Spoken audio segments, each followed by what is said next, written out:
After a scenic, and I do mean scenic, 2-hour drive outside of Reykjavik, we're with Arctic Adventures for whitewater rafting. This is not what you wear rafting in Iceland.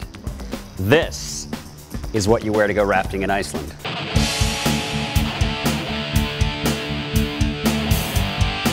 Okay, I'm gonna take a small, like a safety brief before we go in. I'm gonna start with the pedal. How you hold the pedal.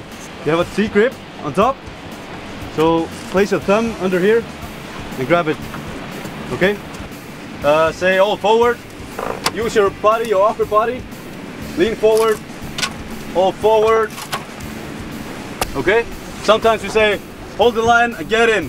Then just everybody should get in. Okay? So all at the same time. Okay? And all forward.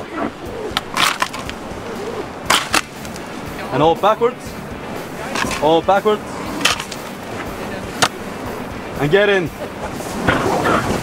Nice, that's good. Very good. Okay, let's head out. All right.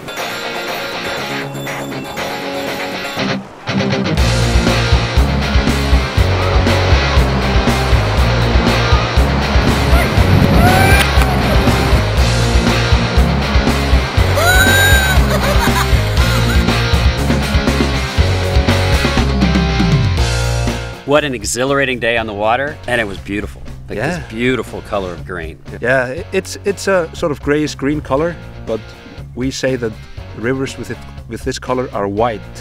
Hence the name of the river. Hvita means white river. So I love the rapids. It's very challenging, it's a lot of fun, but I also like when you get to the spot where everybody can jump off that big rock. I did the backflip. That's right, you did what we're not supposed to do. Yeah. We have to demonstrate that also, yeah?